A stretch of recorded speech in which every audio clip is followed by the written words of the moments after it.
The Sensual World by Louise Gluck. I call to you across a monstrous river or chasm to caution you, to prepare you. Earth will seduce you slowly, imperceptibly, subtly, not to say with connivance. I was not prepared. I stood in my grandmother's kitchen, holding out my glass. Stewed plums, stewed apricots, the juice poured off into the glass of ice. And the water addled, patiently, in small increments, the various cousins discriminating, tasting with each addition. Aroma of summer fruit, intensity of concentration, the colored liquid turning gradually lighter, more radiant, more light passing through it. Delight, then solace. My grandmother waiting to see if more was wanted. Solace, then deep immersion. I loved nothing more. Deep privacy of the sensual life, the self disappearing into it or inseparable from it. Somehow suspended, floating, its needs fully exposed, awakened, fully alive. Deep immersion, and with it mysterious safety. Far away, the fruit glowing in its glass bowls. Outside the kitchen, the sun setting. I was not prepared.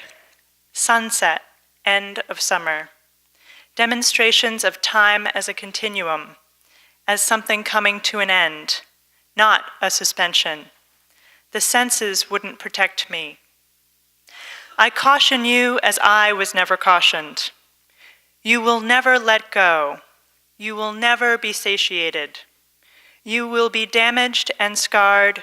You will continue to hunger. Your body will age. You will continue to need. You will want the earth, then more of the earth. Sublime, indifferent, it is present, it will not respond. It is encompassing, it will not minister. Meaning, it will feed you, it will ravish you, it will not keep you alive.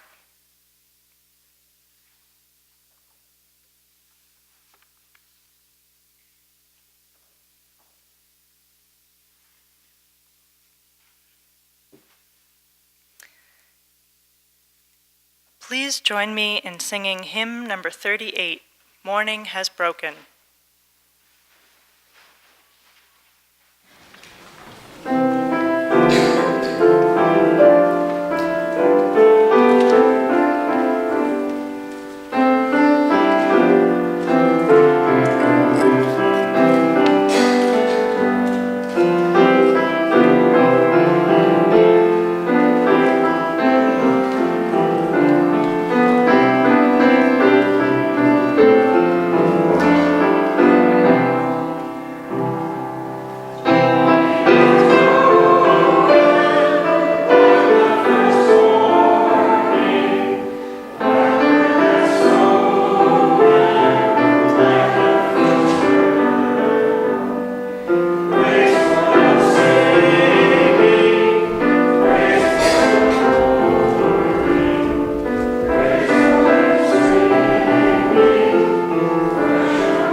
Please join me in the words of our unison affirmation. Love is the spirit of this church, and service is its law. This is our great covenant, to dwell together in peace, to seek the truth in love, and to help one another. And now, before you sit down, turn around and introduce yourself to someone you may not know.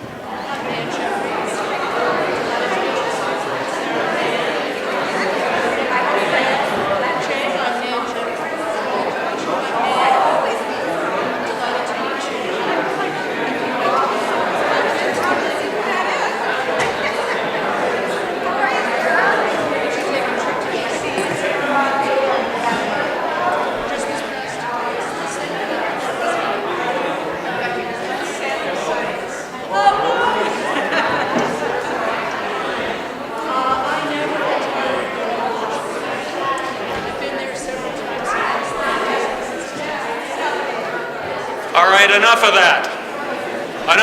Enough. And good morning. Welcome to the First Parish in Bedford. It is good to be here together, whether you are here for the very first time or you have been here forever. And if you are new and want to stay in touch with what goes on around here, there are blue cards in the pews, and that's a way of staying in touch. Our service this morning is being led by our student minister, Laura Fell Scholten.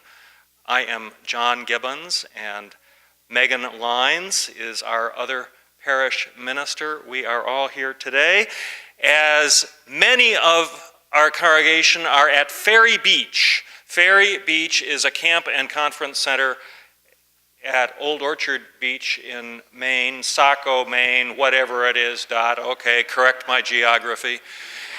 And Megan and I were there a good bit yesterday, and even though it was cool and blustery, they were doing polar bear plunges into the ocean, and they were playing spud, and they were having just a grand old time in so many ways. And last night they were playing Cards Against Humanity, which is a whole story in itself for another time.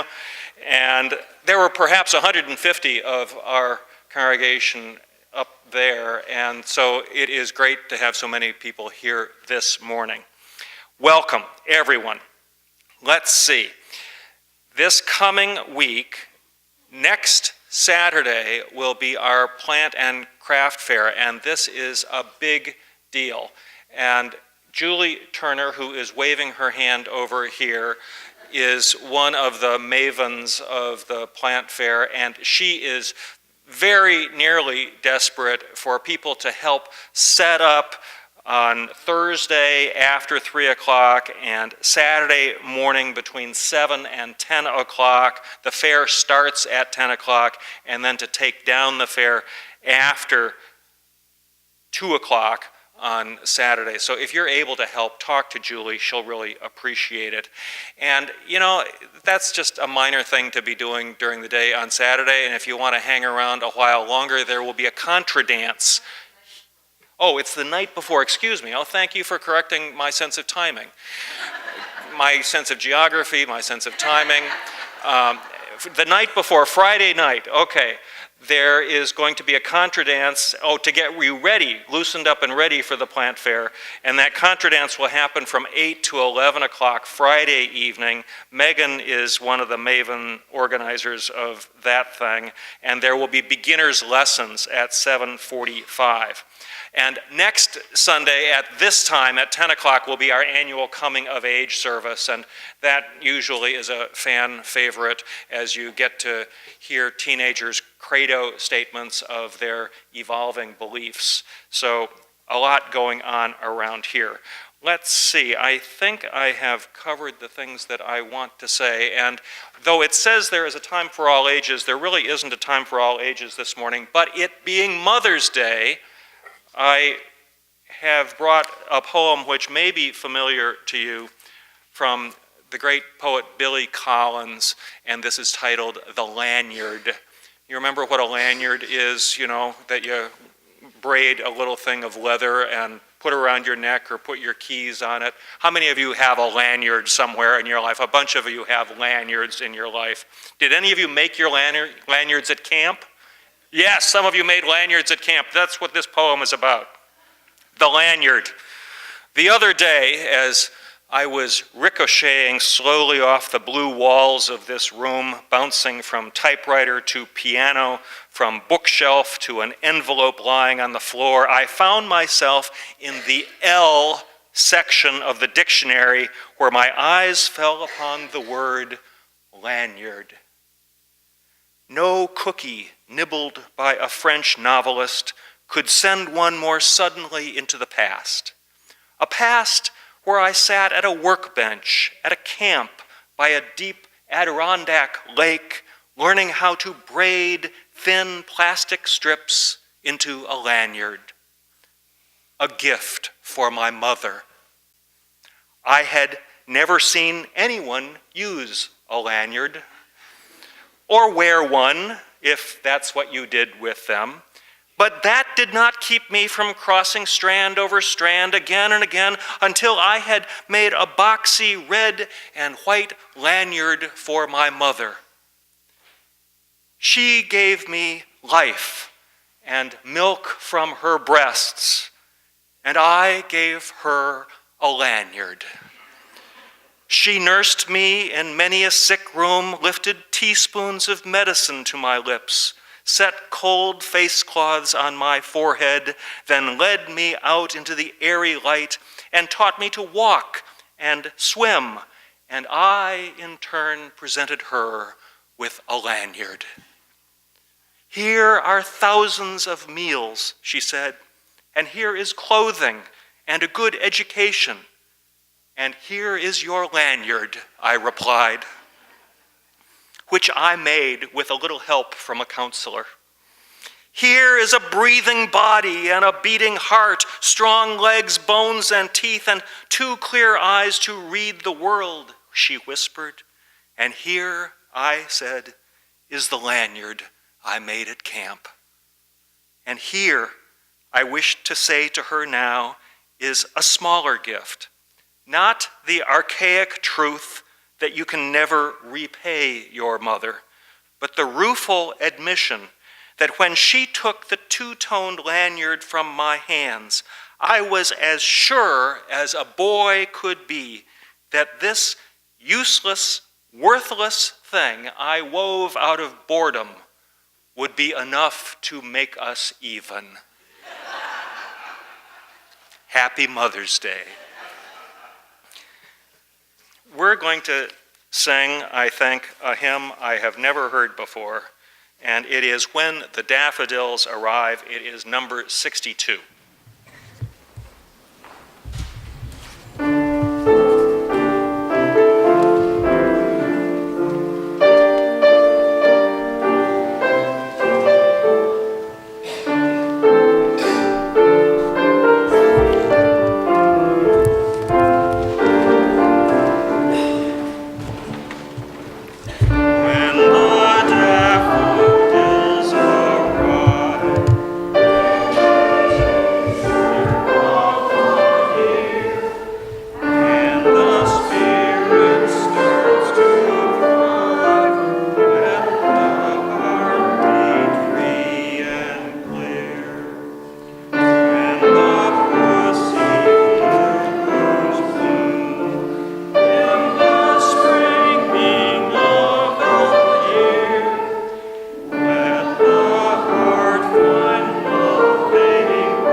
Good morning. I'm Mercedes Kane. I'm a member of the lay pastoral care team here at First Parish, And now's the time to invite you to come and light a candle of joy or concern.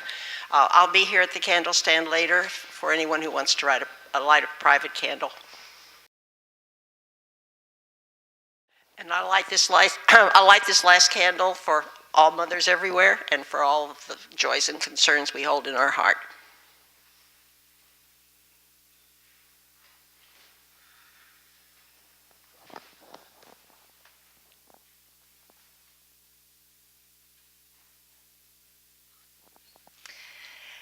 And now, please join me in the spirit of meditation.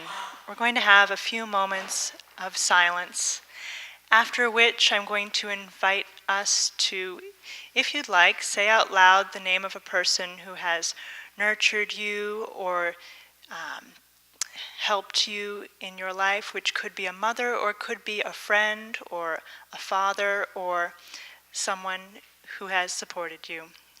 But for now, a few moments of silence.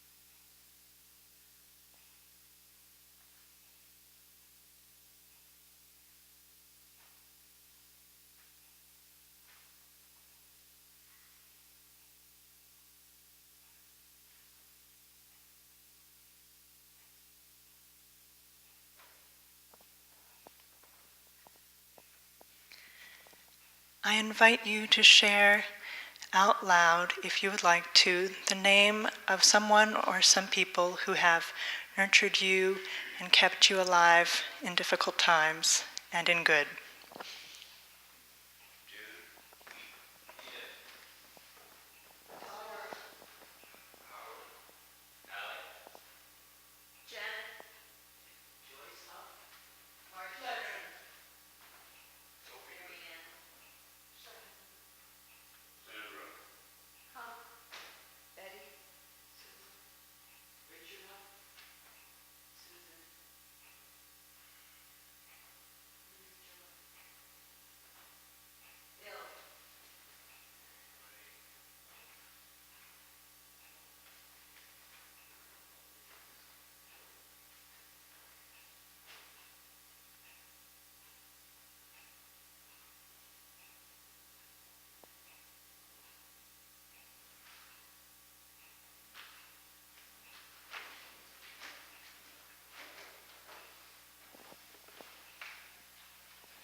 Freely we have received, freely give. At this point in the service, our morning's offering will now be gratefully received.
Good morning. Today is Mother's Day, as we know. If nothing else, mothers give us the gift of life, which no one else can do. Some of our mothers have died or are no longer a part of our lives, and today is a day to honor them as well. For some, Mother's Day is a difficult time, and we pause to hold that pain in our hearts as well. Many people make it a tradition to plant flowers at cemeteries on Mother's Day, which is a beautiful way to give back to the people we know, as well as to the community who will enjoy seeing the flowers each time they visit the cemetery. Mother's Day was created by an American woman in 1908 to honor her own mother, who had been a peace activist who had tended to wounded Civil War soldiers from both sides of the Civil War. That woman herself had founded Mother's Day work clubs to tackle public health issues in the community. Anna Jarvis, the founder of Mother's Day, after a few years became incensed by the corporate commercialization of Mother's Day. And she told anyone who would listen that the way to celebrate was to write a handwritten letter of appreciation to your mother, or to someone who was like a mother to you. She became an outspoken activist against the commercialization of Mother's Day, and was even arrested for organizing public protests and, quote-unquote, disturbing the peace. Mother's Day has become an international holiday around the world, celebrated in different ways and on different days. To honor the spirit in which the holiday was intended, let's write letters to the people who sustain us, and buy fewer things this Mother's Day. Anna Jarvis would be proud. The first mother is and has been Mother Earth. Mother's Day is a time to show our gratitude and love to Mother Earth, the planet who gave us life, raised us, and continues to nurture us. Like mothers, Mother Earth was not born to serve us, has an independent life of her own, and sometimes has better things to do than selflessly provide for us. She is not a martyr or a saint, but the ground from which we came and the world in which we must live. For better or worse, we depend on Mother Earth, and she depends on us. We have to learn to respect her and not take from her more energy than we need to survive. Her resources are finite, and it takes her time to recover. She has energy and enthusiasm, but like anyone, she also needs time to rest and replenish. Our task for the foreseeable future will be to imagine and invent new ways to lower our impact on Mother Earth by decreasing our demands for energy and material resources. Mother Earth has billions of children of all species in the skies, lands, and oceans who need clean air, water, and soil to live. We might write Mother Earth a handwritten letter thanking her for all the ways she has shaped our lives for the better. Or we might save paper and just go out into a park like Great Meadows and tell her directly how much she means to us, how grateful we are that she is our mother. If we are able to get outside and spend time listening to a tree or a flower or the birds, we can have a close personal relationship with Mother Earth based on mutual intimacy and trust. Mother Earth is a very patient listener, and she is always home. You never get a busy signal or an answering machine when you want to talk to her, which is gratifying when so many of us can be hard to reach given our busy schedules. Mother's Day was invented to honor a woman who was a peace activist, but I think it can easily be repurposed as a day for environmental activism as well. The spirit of the day is simplicity and gratitude for the life that sustains. The life that sustains is all around us, and it depends on us for survival. We are each a part of the vast, interconnected web of life, and as UUs, we know that we have a responsibility as individuals and as a community to protect the parts of nature that are being exploited by ignorance and greed. How do we fulfill that responsibility to act? This church in recent years has made huge strides towards becoming a role model in environmental activism. Maureen Oates developed the award-winning Earth Circles environmental justice curriculum for 5th and 6th graders, which is available in print and as an online resource for teachers. She had much help in this work as well. Earth Circles puts UU values and principles into action with hands-on learning experiences in the natural world. Earth Circles is currently expanding their curriculum to cover climate change and seeking volunteers to help with the climate change science or production aspects. If this sounds like something you would be interested in, talk to Maureen Oates and she will get you up to speed. Thanks to countless hours of hard work on the part of the Green Sanctuary Committee, First Parish has become certified as a Green Sanctuary, which means that we have incorporated sustainability into our mission and our programs. From here on, we have made a great commitment to continue to expand our efforts in every aspect of church life and into the intersection between anti-racism work and environmental justice. The next step is to advocate in our local towns, in our state, and the world.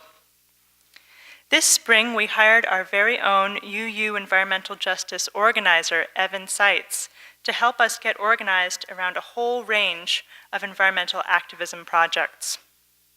John likes to call Evan our inside agitator, because Evan's commitment to radical environmental justice inspires many of us to join him in forming close cross-cultural partnerships for sustainable change. Sometimes all it takes is an invitation to try something new. This spring, Evan invited me to a Quaker-led environmental walk in New Hampshire called the Pipeline Pilgrimage, to protest a proposed natural gas pipeline that would cut across Massachusetts and New Hampshire. Evan ended up coming down with a cold and being unable to go, so I went by myself, which was a little bit intimidating at first, but I was glad I did. On the day that I joined the walk, there were about 15 people, including the 4 organizers. Most of the people there were not Quakers, but the pilgrimage had a Quaker structure and intention. Every morning, they would start with a Quaker meeting in silence and then share what was in their heart and what they had been feeling based on what they had seen and heard the day before. During the day, they walked the path where the pipeline would be, often in silence, witnessing the beauty that would be lost if trucks and machines tore through private lands and public parks to build this pipeline. For many people in these towns, it was the first time anyone from outside had stopped to show they cared. At the end of every day, the pilgrims shared a potluck with a local church that hosted them for the night. People in the local communities shared stories and talked about what they could do to speak out against the pipeline. Because it was led by Quakers, it became more of a vigil than a political protest.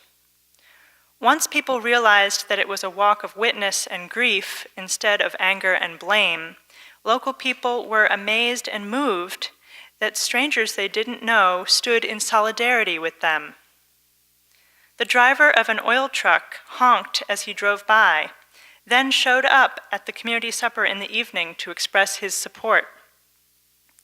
It is hard sometimes to know how to stand in solidarity with others affected by the same environmental disasters and crimes. On a personal level, I found it inspiring for 2 reasons. Firstly, it was a very safe space. We stopped every few hours for a Quaker meeting by the side of the highway and to share what we were feeling. There was a very clear understanding that everyone brought their own unique gifts and that there was no normal. It was a non-judgmental space. The Quakers believed that to express what you are thinking and feeling is a sacred act. Some non-Quakers on the walk who had been on environmental marches before told me that what set this action apart was the thoughtfulness and the fact that everyone stayed close together the whole time, physically and emotionally. When there were differences of opinion, I noticed they were resolved in a similarly soulful and introspective way. Secondly, I was inspired by the leadership of the event. Jay O'Hara, one of the organizers of the Pipeline Pilgrimage, who is a sailmaker on Cape Cod, is best known for an action he took 2 years ago that almost landed him in jail.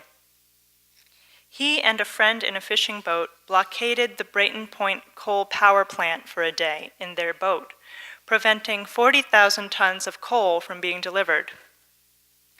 Jay and his friend were so polite and honest about their environmental concerns and so faithful to their religious reasons for taking action that by the end of a long day, they had become friends with the Coast Guard officers sent to arrest them. The Coast Guard didn't arrest them that day, but let them go home, pending charges and a trial. When the trial came, Jay and his friend remained so open about the fact that it had been an act of conscience done for moral reasons, and they remained so respectful of their prosecutors that the district attorney took over the case and dropped all charges against them. The DA made a speech to the crowd of reporters outside the courthouse, and this is an excerpt from that speech. The decision that the assistant district attorney and I reached today was a decision that certainly took into consideration the cost to the taxpayers in Somerset, but was also made with our concern for their children, the children of Bristol County and beyond, in mind. Climate change is one of the gravest crises our planet has ever faced. In my humble opinion, the political leadership on this issue has been gravely lacking. Jay O'Hara then explained, "The truth is that taking these sorts of actions is necessary in light of the drastic news that continues to be described by the science. This decision by the district attorney is an admission that the political and economic system isn't taking the climate crisis seriously, and that it falls to ordinary citizens, especially people of faith, to stand up and take action to avert catastrophe."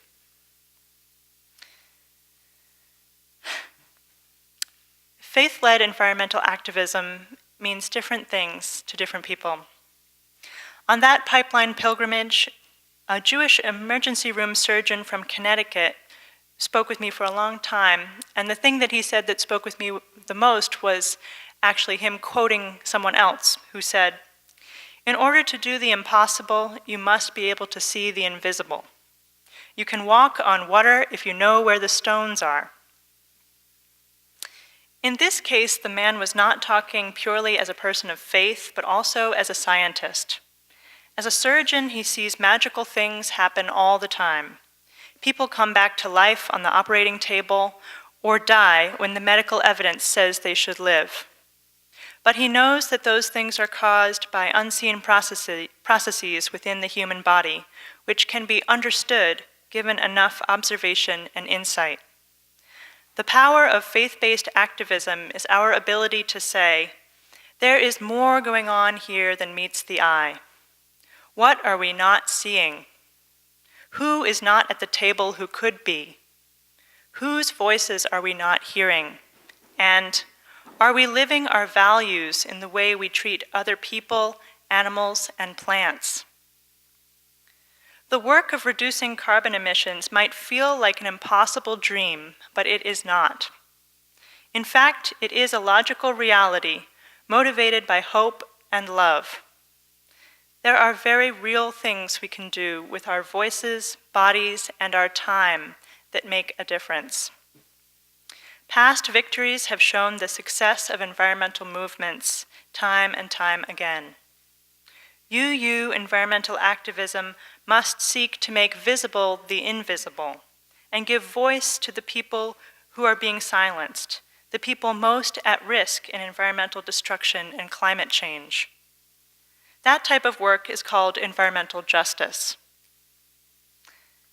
I want to close with the story of a class field trip I went on a few weeks ago with my religion and ecology class. We drove 3 hours to Columbia County, New York, where there are several Camp Hill communities.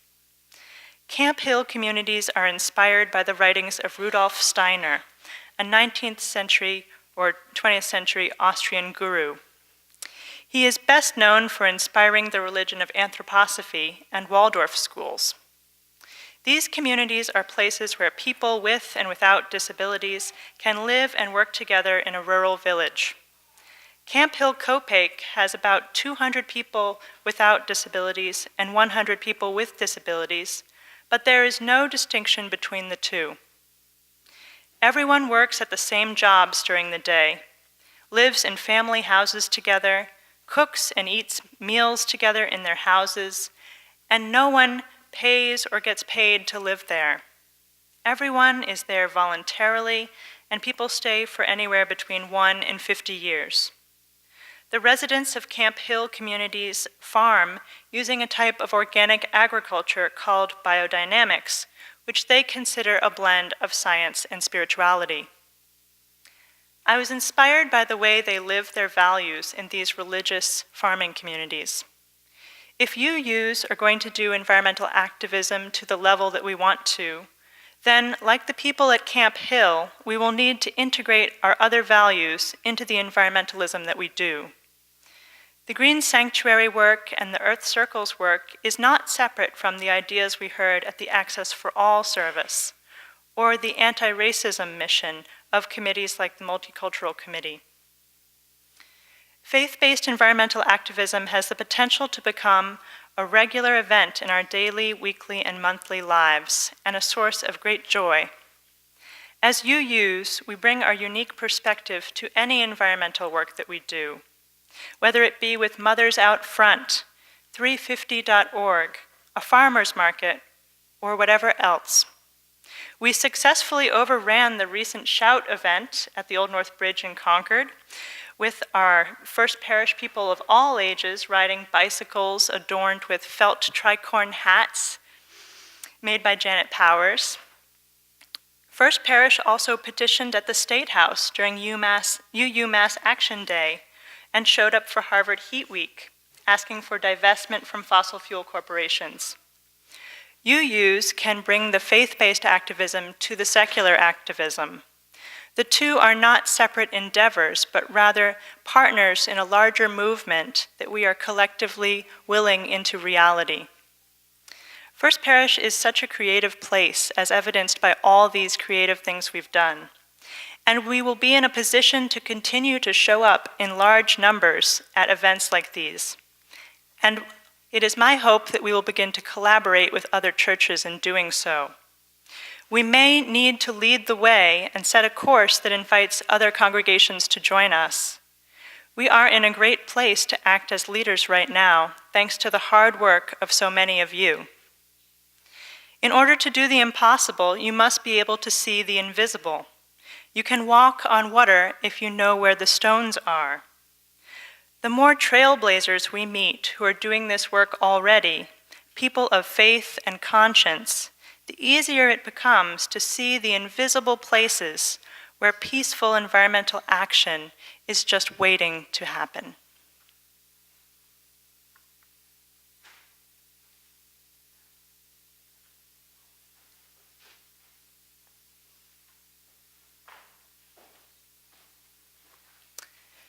And now we will sing hymn number 61, Lo, the Earth Awakes Again.